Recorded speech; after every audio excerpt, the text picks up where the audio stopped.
Have you ever tried to improve one of your Etsy listings only to come back to it weeks or months later and find you've forgotten why you made the changes you did?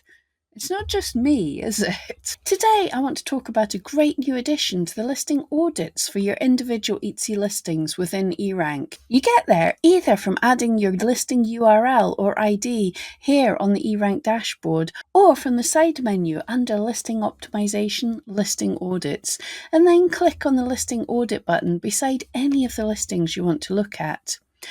And the new feature that's just been added is this notes section, a small but hopefully powerful addition to this tool. You can add any notes by clicking here, or edit existing notes by clicking the pencil at the end of your note.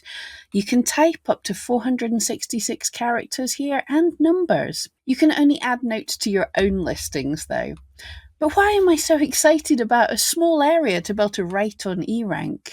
To be able to improve your listings on Etsy, you need to have a plan for what you think isn't working, what changes you want to make, and how you will measure what success is. For many shops, views and sales are slow enough that it's unlikely we make a change and within days we're seeing such a meaningful increase in sales that we can be sure that our changes worked. It can take time to gather enough data. This is normal for most Etsy shops. Unlikely while you're waiting for one listing to gather enough data, you're making changes to other listings.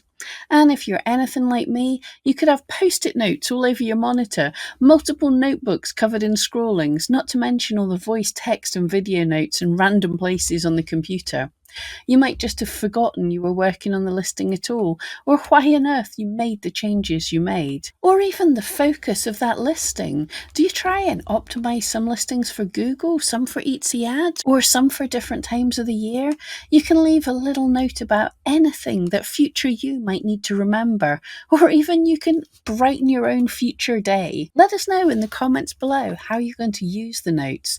And don't forget, if you're planning to make any changes to a listing, you can hit the listing changes to start tracking that listing so you can see exactly titles, tags, and the thumbnail image that you were using before the change, and to see if your daily views and hearts have changed since the change.